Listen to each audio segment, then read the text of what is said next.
Hi guys, welcome back to channel. ఈరోజు white sauce pasta ఎలా చేయాలో సింపుల్ అండ్ ఈజీగా చూద్దామా. ఫస్ట్ అయితే దానికి కావాల్సిన ఇంగ్రీడియంట్స్ అన్నీ సెట్ చేసి పెట్టుకున్నా. Pasta, garlic, sweet corn, carrot, మైదా, చిల్లీ ఫ్లేక్స్, ఇంకా చీజ్, మిల్క్, బటర్ అనమాట. ఇవన్నీ తీసి పెట్టుకున్నా సపరేట్గా. ఇప్పుడు ప్రాసెస్ స్టార్ట్ చేస్తున్నా.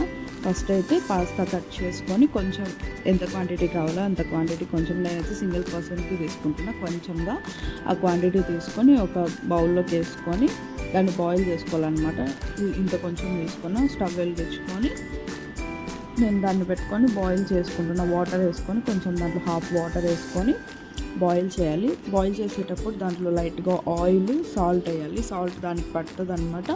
ఆయిల్ వచ్చి అది అతుక్కోకుండా సపరేట్గా వస్తుంది.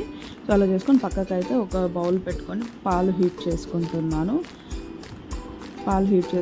రెండు స్టార్ట్ చేస్తున్నాను అనమాట. ఒక పక్క అది ఒక పక్క ఇది పెట్టుకొని హీట్ చేస్తున్నాను అనమాట. పాలలో కొంచెం వాటర్ యాడ్ చేసుకుంటున్నా. కొంచెం సాసీగా కావాలని చెప్పి పాలైతే హీట్ అయిపోయి ఇది కొంచెం 50% ఉడికింది. దీన్ని సైడ్కి పెట్టేసుకొని మిగతా ప్రాసెస్ అయితే స్టార్ట్ చేశాను. ఫస్ట్ అయితే ప్యాన్ పెట్టుకొని ప్యాన్లో బటర్ వేసుకొని బటర్ కొంచెం బాగా మెల్ట్ అయిన తర్వాత దాంట్లో కొంచెం గార్లిక్ వేసుకున్నాను అనమాట.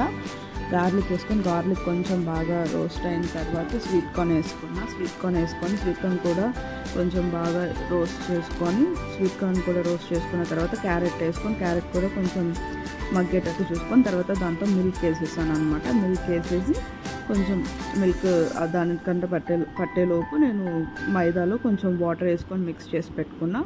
తర్వాత ఆ మైదాన్ని కూడా మిక్స్ చేసుకొని పెట్టుకున్న వాటర్ని కూడా దీంట్లో యాడ్ చేసేసి కొంచెం ఉంటలు కట్టకుండా తిప్పుతూ ఉండాలన్నమాట. అలా తిప్పుతూ ఉండకపోతే ఉంటలు కట్టేస్తాయి. మొత్తము మైదాగా ఉంటలు కట్టేసి అలా తిప్పుతూ నాకు కొంచెం వాటర్ కన్సెన్సిటీ తక్కువ అనిపిస్తే కొంచెం నేను వాటర్ యాడ్ చేసుకొని కలుపుతూ ఉన్నాను అనమాట.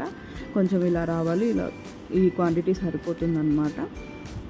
మీకు ఇంకా కొంచెం సాసీగా కావాలంటే మీరు ఇంకొంచెం వాటర్ వేసుకోవచ్చు. నేను కొంచెం చిల్లీ ఫ్లేక్స్ నేనైతే కొంచెం స్పైసీగా తిందామని చెప్పి మరీ అంత స్పైసీ రాదు, ఇది కొంచెం స్వీటే వస్తుంది. కాకపోతే కొంచెం చిల్లీ ఫ్లేక్స్ ఎక్కువ యాడ్ చేసుకుని మీకు ఎంత కావాలో అంత యాడ్ చేసుకోవచ్చు. కొంచెం ఆర్గాన్స్ అవి యాడ్ చేసుకున్నాను అనమాట. యాడ్ చేసుకొని మళ్ళీ మిక్స్ చేసుకున్నాను. కొంచెం థిక్ అయినట్టు అనిపించింది. మళ్ళీ కొంచెం నేను వాటర్ అయితే యాడ్ చేసుకొని అలా మిక్స్ చేస్తూ ఉన్నాను అనమాట. లైట్గా సాల్ట్ యాడ్ చేసుకొని మళ్ళీ ఒక మిక్స్ ఇచ్చిన తర్వాత బాయిల్ అయిన పాస్తాని తీసుకొని దీంట్లో వేసేసుకొని మిక్స్ చేస్తున్నాను. కొంచెంగా వేసుకొని మిక్స్ చేస్తున్నాను అనమాట. పాస్తా బాగా మిక్స్ చేసి దీంట్లో బాగా గరిటెతో బాగా మిక్స్ చేసి దీన్ని ఒక 2 to 5 minutes వదిలేస్తాను. 2 to 5 minutes వదిలేస్తే దాంట్లో ఉండే టేస్ట్ అంతా దీంట్లోకి ఇంకుతుంది అనమాట. దాని తర్వాత చీజ్ వేసి బాగా మిక్స్ చేశాను. చీజ్ వేసిన తర్వాత ఒక 5 to 7 minutesలో అయిపోతుంది అనమాట. సిమ్లోనే పెట్టుకొని చేయాలి మొత్తం ప్రాసెస్ అంతా. నాకైతే వైట్ సాస్ పాస్తా బాగా ఇష్టం. చీజ్ అయితే నేను డబుల్ చీజ్ వేసుకుంటే అయిపోయింది. తీసుకొని ఒక ప్లేట్లోకి గార్నిష్ చేసేసుకోవడమే. ఒక ప్లేట్లోకి వేసేసుకోండి. దానిపైన ఏదో ట్రై చేశాను కానీ గార్నిష్ చేద్దామని అది అవ్వలేదు.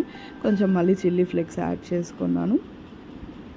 చేసుకొని ఇంకా టేస్టింగ్కి తీసుకొని వచ్చేసి తినేసాను అనమాట. టేస్ట్ అయితే సూపర్గా వచ్చింది. మీరు ట్రై చేసి చూడండి. Thank you guys. Like, share and subscribe. Bye.